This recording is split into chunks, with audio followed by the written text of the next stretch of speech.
The November 1st horror. I had always been fascinated by the paranormal. I had heard stories about ghosts and hauntings, but I had never experienced anything myself. That all changed on November 1st, 2022. I was at home, alone, watching TV. It was late and I was starting to get tired. I decided to go to bed, but as I was walking down the hallway, I heard a noise. It was a soft scratching sound, and it was coming from my bedroom. I stopped and listened. The scratching sound continued. I was starting to get scared, but I was also curious. I decided to go check it out. I opened the door to my bedroom and stepped inside. The room was dark and I couldn't see anything. I turned on the light and I looked around.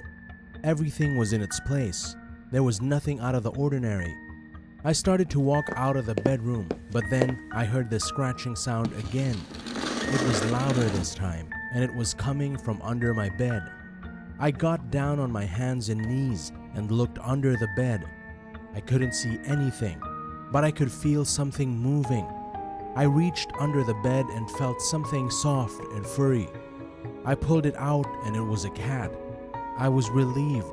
It was just a cat. I picked up the cat and petted it. "Where did you come from?" I asked the cat. The cat just looked at me with its big green eyes. I put the cat down and started to walk out of the bedroom, but then I heard the scratching sound again. It was coming from behind me. I turned around and looked. There was nothing there. I started to walk out of the bedroom again, but then I felt something brush against my leg. I looked down and I saw the cat. It was sitting there, staring at me. I picked up the cat and held it close. I was scared, but I didn't know what else to do. I walked out of the bedroom and closed the door behind me. I ran down the hallway to my living room and locked the door. I sat down on the couch and held the cat in my arms. I was still shaking, but I was starting to calm down. I looked at the cat and smiled. "Thank you," I said. The cat just looked at me with its big green eyes. I don't know what happened in my bedroom that night. I don't know if it was a ghost or a demon or something else altogether, but I know that I was in danger, and I know that the cat saved my life.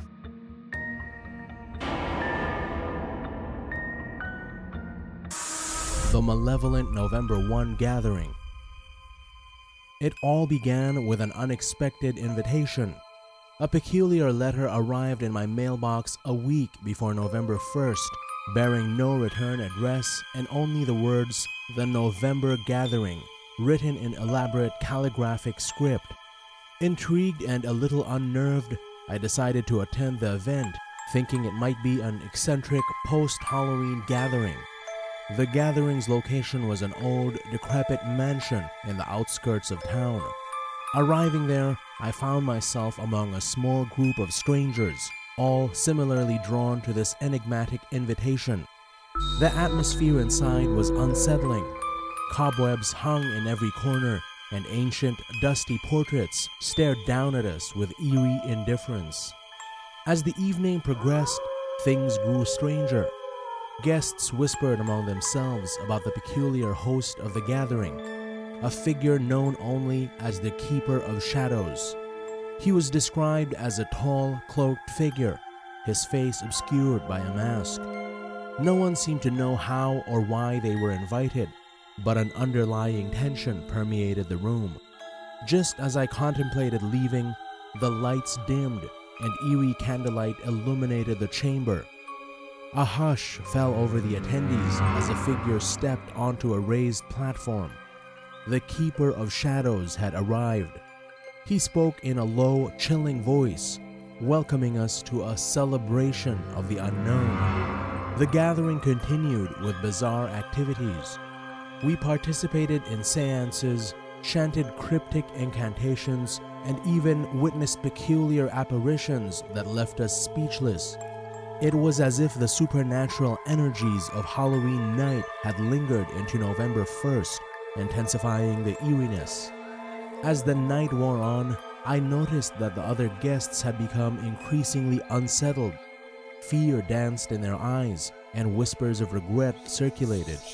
It was as if they had realized that this gathering held more sinister intentions than they initially thought. Just before midnight, the atmosphere reached a crescendo of terror. The mansion seemed to tremble with spectral energy. Shadows moved as though they had a life of their own. The Keeper of Shadows approached me, his voice barely more than a sinister hiss. At that moment, it became clear that I had stumbled into something malevolent. The Keeper revealed the true nature of the gathering. He sought to extract our fears, our deepest nightmares, and harness their power. We were nothing more than unwitting participants in his diabolical ritual. I managed to escape the gathering, running through the dark woods surrounding the mansion. It was an escape that I will never forget, as I felt the malevolent presence of the Keeper and his sinister rituals clinging to me. Before we proceed to the next one, you may want to hit that subscribe button. You will not regret it.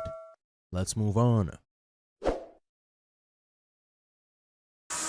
The chilling secrets of November 1st. I never thought that the day after Halloween, November 1st, could hold its own brand of horror. Most people believe the spooky season ends with October 31st, but the events that unfolded on that seemingly ordinary November 1st changed my perspective forever. It was a crisp and cloudless autumn day. Halloween decorations were being taken down, and my neighbors were nursing candy hangovers from the night before. I decided to take a leisurely walk through the nearby forest to enjoy the remnants of fall. As I strolled deeper into the woods, I noticed something odd. A trail of scattered candy wrappers leading me further from the familiar path. It was a bizarre sight, but I was intrigued. Curiosity got the better of me, and I followed the candy wrappers as they wound their way through the trees. The further I ventured into the forest, the more disoriented I became. The tall trees cast long, eerie shadows that seemed to point in every direction. It was as if the woods themselves were conspiring to keep me lost. As I continued, a faint sound broke the silence. It was a soft, mournful tune, almost like a lullaby. I strained to locate the source and discovered it was coming from an old, dilapidated cabin tucked away in a clearing. I hesitated, but felt an irresistible urge to investigate. The cabin was weathered, its paint peeling, and it looked as though it hadn't been inhabited for years. Cautiously, I stepped inside and was greeted by an even more unsettling sight. The interior of the cabin was filled with Halloween decorations, spiderwebs, carved pumpkins, and candles that flickered despite there being no wind. My pulse quickened as I realized the date, November 1st. The room held the eerie ambiance of a Halloween night, not the day after. My heart sank as I noticed something even more disturbing. An old, tattered journal placed on a rickety table. It was filled with handwritten entries detailing bizarre celebrations held on the evening of November 1st. The stories spoke of rituals, mysterious disappearances, and encounters with otherworldly creatures. My skin crawled as I continued to read. It described how the line between the living and the dead blurred on this day, as if the spirits of Halloween night refused to return to the afterlife. The journal's final entry was from decades ago, and it spoke of dark shadows and ghostly apparitions that haunted the forest. Startled and overwhelmed with dread, I fled the cabin, leaving the disturbing journal behind. As I hurried through the labyrinthine woods, I couldn't shake the feeling that something or someone was following me. Since that day, I never ventured into the forest on November 1st, fearing the inexplicable horrors that may lurk within. As Halloween ends and November 1st begins, I can't help but wonder what sinister secrets are hiding in the woods, waiting for the unsuspecting wanderer to stumble upon them.